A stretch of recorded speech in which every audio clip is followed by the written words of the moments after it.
Our final story tonight is one I felt I needed to share with all of you. My grandpa, or as I call him, Papa, was diagnosed with stage 4 brain and lung cancer 2 years ago this month. He was told he had 8 weeks to live. And well, this Father's Day, we aren't remembering the legacy he left, but rather the legacy he's living. Meet my Papa, Joseph Stella. Grandma and Grandpa's house is the home of a million memories. All the shows and the roller coasters and You remember that, huh? Oh yeah. My sister Kayla and I traveled the country during childhood summers with our Nanny and Papa, as we call them, with a decade-and-a-half-year-old scrapbook to prove it. We had a great trip.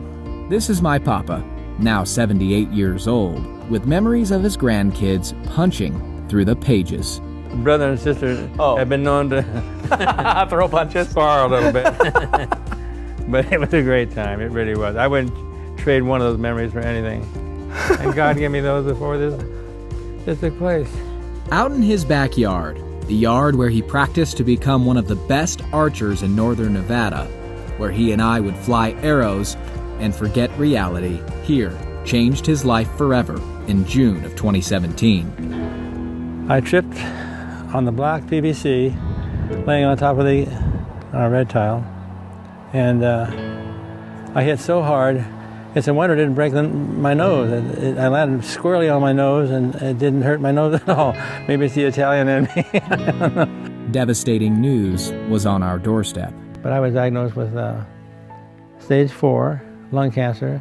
It went into 17 lesions, cancer lesions in my brain. And we've been doing a lot of work on those very issues right now. And With a prognosis of just 8 weeks to live, this Father's Day, we are celebrating 2 years of prolonged life. I'm very fortunate compared to a lot of people with this disease. I'll tell you, I'm blessed. The good Lord's been so good to me. Couldn't ask for more. He describes his cancer journey not as a time of grief, but of greatness. And that's surprising for people to hear, that it could be, stage 4 cancer could be a positive thing.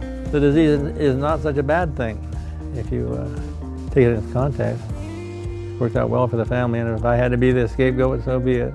My basket runneth over, I'll tell you. I'm a very lucky man.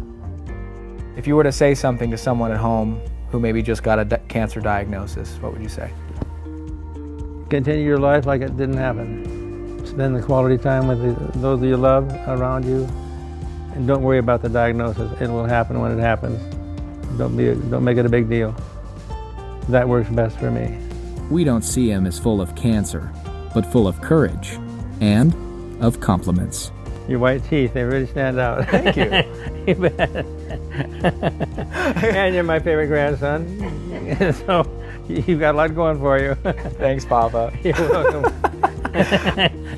Everyone experiences grief differently, and our family has a long way to go processing the inevitable grief that is to come. In the meantime, every day with Papa is a time to reminisce, a time to relish in his wisdom, a time to realize life is very short. And that's what keeps me going with this disease, is knowing that Christ Jesus is in charge of my life. No matter what happens, he's going to take care of me. Few things are as inspiring as seeing childlike faith in a man Papa's age. And maybe that's why it's been especially hard to even begin to grieve for a man this gracious. There's no reason to be sad with God in my life.